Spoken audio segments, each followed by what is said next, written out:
Welcome to CEC lecture. The topic for discussion is World Day Against Child Labour. In this lecture, we shall explain the structure and functions of International Labour Organization.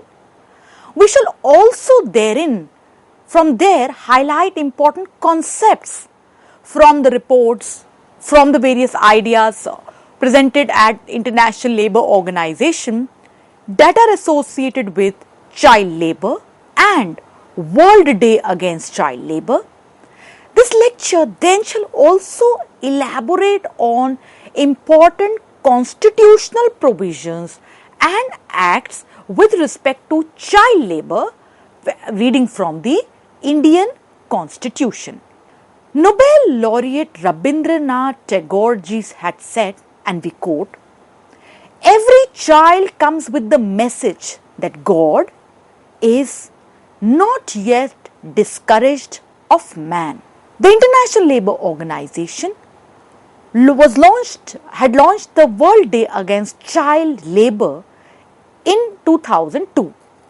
The World Day Against Child Labour, it aimed to focus on to get the attention against child labour and the action or work needed to eliminate it. The International Labour Organization, as a specialized agency of United Nations, is devoted to promote social justice and internationally recognize human and labour rights, pursuing its founding mission that social justice is essential to universal and lasting peace. As we talk about International Labour Organization, let's reflect on the structure of International Labour Organization, ILO.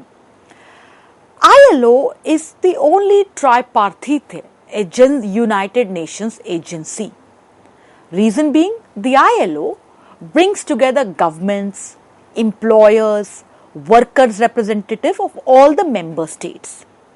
The ILO attempts to work together by getting all the different stakeholders, governments, employers, workers' representatives, with the important goal of setting labour standards, developing policies, devising programs promoting decent work for all women and men. With this, let's come to the important question: why was ILO created? And let's go back to the context, the situation, the background with respect to the situation that was prevailing around 1919. Labour mobility, as we all know, has been an important issue. And labour mobility across nation has been in practice for long times. There was a need with respect to understanding the problems of international labour. And seen in this context, especially at the end of the First World War in 1919, as we read through various clauses of Treaty of Versailles, the International Labour Organization comes into existence as a solution to this problem with respect to labour mobility and the most important need of understanding the issues of international labour. Further, as we talk about International Labour Organization, some very important facts. The ILO came into existence as an outcome, as an aftermath, or as a result of the peace conference at the end of the First World War at Versailles on 19 April 1919. Being an original signatory of the Treaty of Peace, India became a member of International Labour Organization in 1919 itself. In fact, International Labour Organization is the only international organization that survived the Second World War even after the dissolution of the parent organization, the League of Nations. When we talk about membership of International Labour Organization, any member of United Nations Organization may become member of International Labour Organization by accepting its obligations of the Constitution. Moving further, in order to elaborate further on the membership of ILO, if a state is not a member of the United Nations organization, the International Labour Organization confers on the ILC, the parliamentary wing of International Labour Organization, the right to admit that state to membership which has assumed de facto during the period of ILO with League. Further, its main concern is to make the world know that world peace is also related to issues of labor. World peace is affected by issues concerning justice, social protection, right principles, human rights of the labor. So therefore, International Labour Organization tries to deal with various issues concerning international labour problems. In the same light, we now move to the next issue, that is what have been the objectives of International Labour Organization. The main objective of ILO, International Labour Organization, reading from the preamble. So we reflect on the preamble to its constitution to understand the objectives of ILO. And some of the important objectives are providing social justice to workers. As we all know that workers play a very important role in any entrepreneurial industrial development. But justice is also essential to various issues of the workers. So therefore, ILO plays this important role of providing social justice to workers. The ILO attempts to avoid injustice, deprivation, exploitation of labor, because injustice, deprivation, exploitation definitely act as a roadblock also to any industrial or development venture. Further, with this aspect of providing social justice, avoiding injustice and exploitation of labor, the ILO also attempts to build up human working conditions for the labor. With this, we come to an important aspect, namely that is in the 26th session of International Labour Conference that was held in Philadelphia in 1944. And this was during the 1944 is an important year because this is the time when Second World War is about to come to an end, or you can say is in the last phase, in its last time. So herein the principles of ILO were affirmed as, that is, labor has to be seen in a bigger framework. That is, labor is just not a commodity. Further, freedom of expression and association is essential to sustain growth, and that is, poverty anywhere constitutes a danger to prosperity everywhere. The objectives of ILO were redefined at Philadelphia Conference in 1944, and this was termed as Declaration of Philadelphia. The following objectives are enunciated in the above Philadelphia Declaration or the Declaration of Philadelphia. And what are these? Let's reflect. Full employment and the rising of standards of living. Second, employ workers on jobs for which they have adequate skills and satisfaction to work. Next, provide training and development facilities to achieve the above objectives. Next, provide due share of profit as compensation to ensure minimum level of living standard to all employed and protection as and when needed. Next, accept collective bargaining as a right of workers and as a means of improving productivity between employees and management. Next, extend social security measures to provide a basic income to all in need and also medical cover.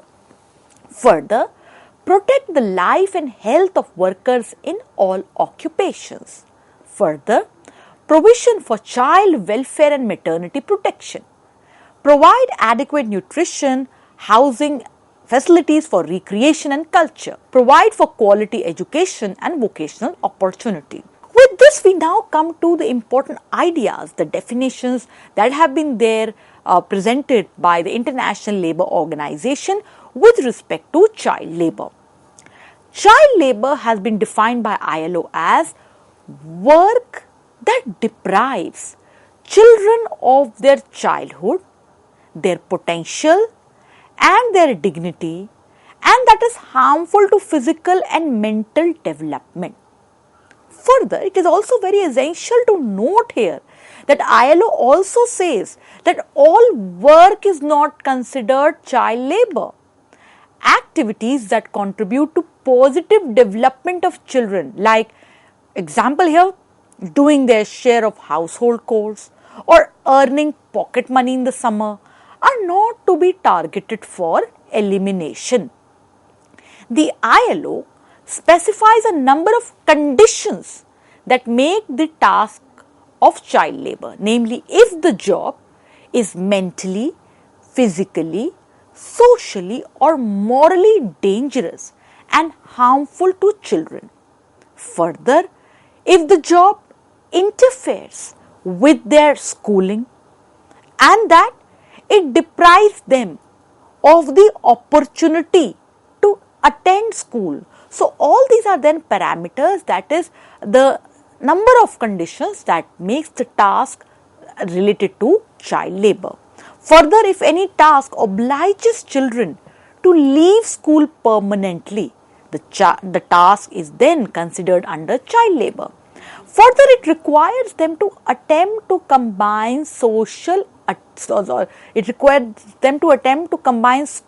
attendance with excessively long and heavy work. It is an issue. It is a task then that has to be studied under child labor. The ILO further clarifies that the worst forms of child labor involve children being enslaved, separated from their families, exposed to serious hazards and illnesses, and or left to fend for themselves on the streets of large cities, often at a very early age. While child labor takes different forms, a priority it is to eliminate it without delay the worst forms of child labor as defined by, again quoting from ILO.org resources, that is Article 3 of the ILO Convention number 182. And what is that? Let's read it and understand. All forms of slavery or practices similar to slavery, such as the sale and trafficking of children, debt bondage and serfdom, and forced or compulsory labor, including forced or compulsory recruitment of children for use in armed conflict. Work which by its nature or circumstances in which it is carried out is likely to harm the health, safety or morals of children. Further, hazardous child labor is one of the worst forms of child labor. What is that? Hazardous child labor, once again reading from the references at ILO.org, or hazardous work, is the work which by its nature or circumstances in which it is carried out is likely to harm the health, safety or morals of children. Quoting further from Article 3 of ILO Recommendation number 190, that is, work which exposes children to physical, psychological abuse, or work underground, underwater, at dangerous heights, or in confined spaces, or work with dangerous machinery, equipment and tools, or which involves the manual handling or transport of heavy loads, and that work in an unhealthy environment which may, for example, expose children to hazardous substances, agents or processes, or to temperature, noise levels or vibrations damaging to their health. With this, let's now understand the important aspect of types of child labor. Once again, for that also we take reference to the various perspectives from the work and the web resources of ILO.org. When we talk about Types of child labor.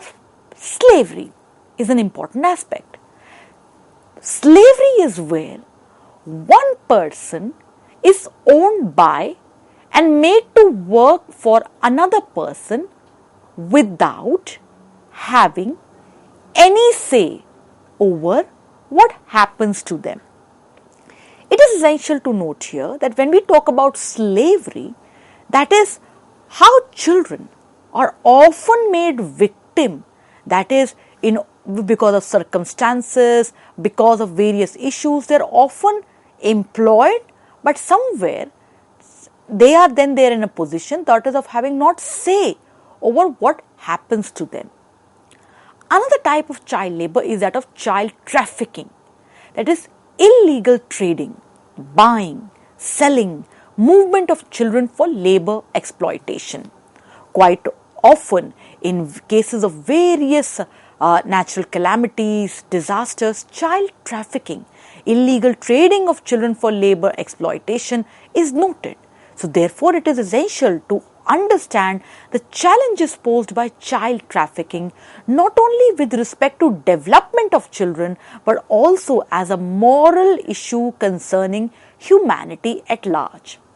Then another type of child labor is that of debt bondage, that is forced labor, where work is exchanged to pay off loans that people cannot pay off with money or goods. An example here, quite often families, because of poverty, they get involved with heavy debt, and because of the inability to repay the debt, children are often asked to work, and this debt bondage is then a forced labor wherein the child's labor, efforts and hard work is exchanged to pay off loans without any money.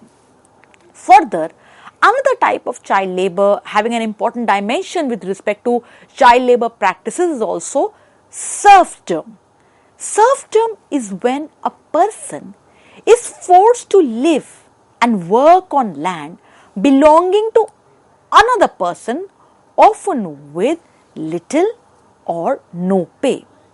With this, after understanding various types of child labor, slavery, namely when a person is owned by and made to work for by another person without having any say over what happens to them, or that of debt bondage, a forced labor wherein work is exchanged to pay off loans that people cannot pay off with money or goods.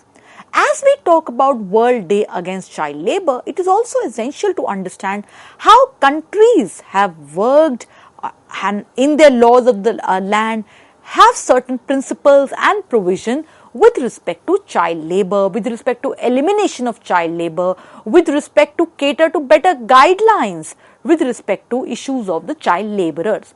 And for the now we'll take reference to the Indian Constitution, and we'll read from the various articles of the Indian Constitution.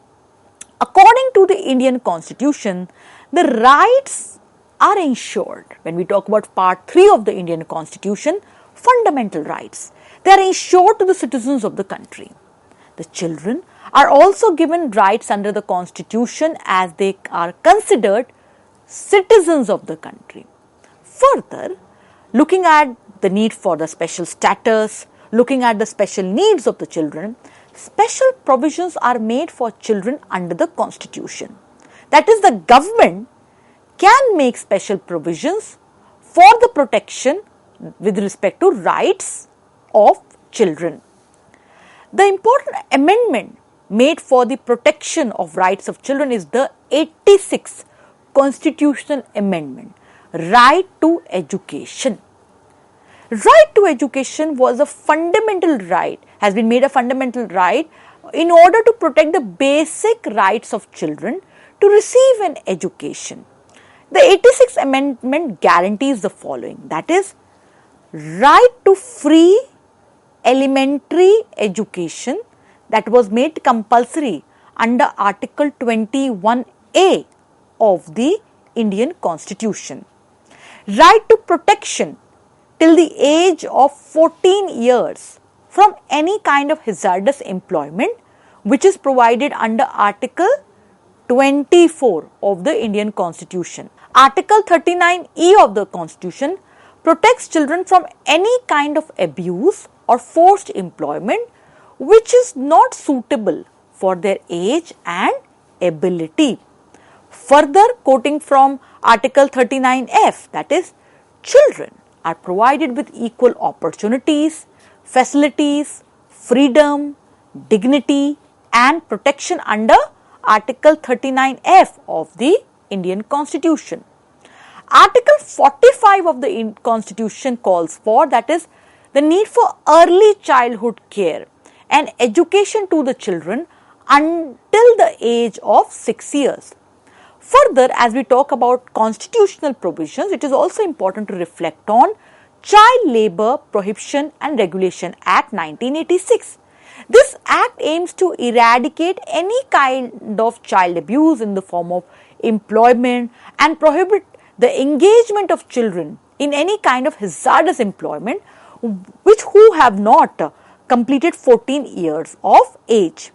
The act prohibits the employment of children in certain occupations and possesses With this, it is essential to reflect on that how from Article 45 to Article 39 to the important revisions made to Article 21A of the Indian Constitution or to the Child Labour Prohibition and Regulation Act 1986, how there have been special safeguards with respect to the important issue concerning child labour.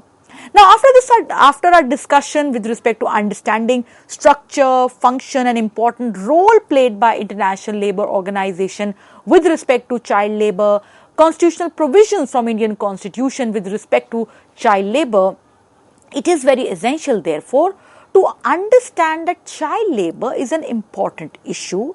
There must be laws and there must be due observance and sanctity and respect for the laws with respect to elimination of child labour.